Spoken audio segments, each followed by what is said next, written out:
course, October 23rd. Please welcome Seether. Sean, Dale, and John.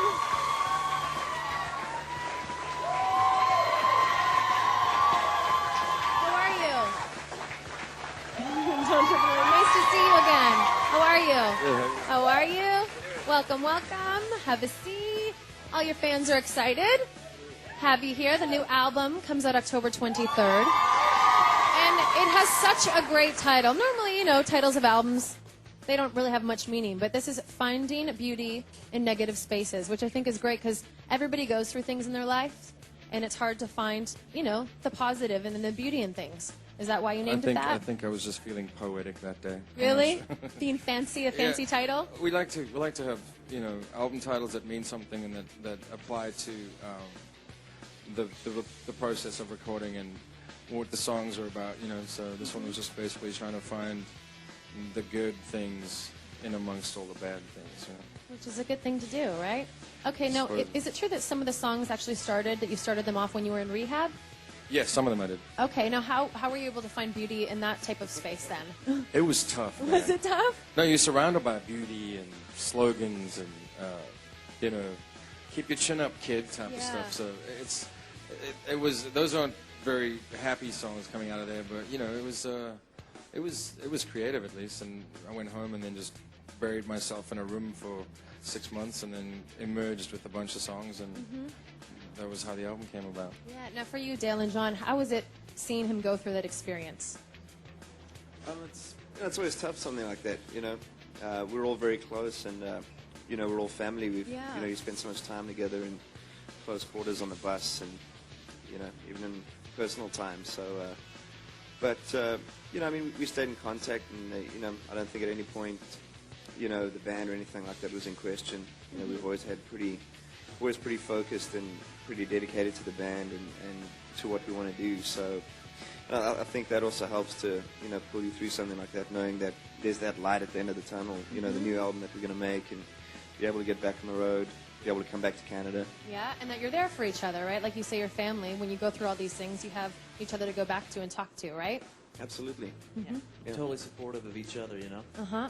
Now, this is becoming like a Disney special right now. Is it? No, but it's nice, though, because you guys spend so much time together. A lot. You're probably together more than you are with anybody else, right? Yeah. Yeah, I mean, we see each other, spend more time together than we do our own families, you know? So you have to keep each other happy and keep your heads up around each other. We do. Oh, you're that's very sweet. It's very romantic. It's not. Passion. Romance. Getting touchy-feely here on MOD. Okay, so Sean, there was a song that was released. Amy Lee wrote it, from Evanescence, obviously. It was awesome. Call Me When You're Sober. Now, what did you think when you first heard that song? I was disappointed, man. You know, it's in any relationship you have ups and downs, and whether or not there was an element of truth to what she had to say, she didn't have to tell it to everybody. Yeah. And you know, and my first instinct was to lash out and do the same thing, and then I figured, well, that would just make me the same kind of person. So I decided I wouldn't write anything about that kind of stuff, you know, because it just isn't who I want to be anymore. And I think when I was younger, I would certainly have written something, but it just seemed like, I mean, she's young, she's a kid still, you know, she's I think barely 25, and she felt that she needed to tell everybody what a bad guy I am. And you know, I walked out of the hotel last night, and some kid was sitting right in front of the hotel with his car windows open and started playing that song as loud as he could as I walked out. No, he did not. Yeah, it's, you know, that part of it's like, I don't know what he was trying to do.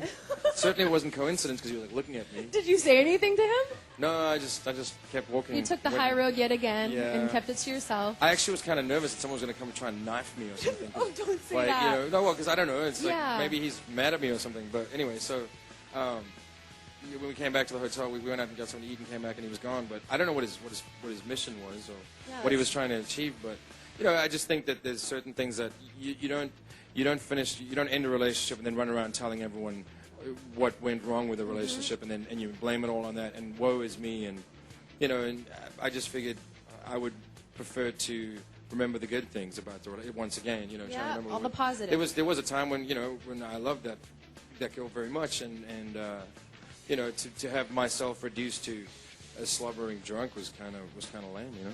But you took the high road, like you said, and you guys worked on this amazing album. As we said, October 23rd, it's in the stores. Now we're going to talk about all of your fans and stuff like that, all the support from them, because there's some amazing messages on your message board that fans write to you guys. It's been great. It's been, you know, we basically we went away for a year and came back with the song "Fake It" and didn't know what to expect. And within 2 weeks in the States, it was in the top 10 and.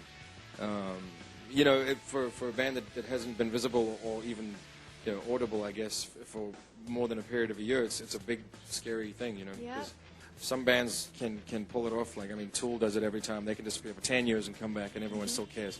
But yeah, so we've been really pleasantly surprised by it and really excited by the response so far. And people have been really good to us and have been really supportive. I mean, there's the odd fan that doesn't like the kind of swing to the song, but I mean, you know, we wanted to write something that was maybe a little sexy instead of always angry. Sexy's good.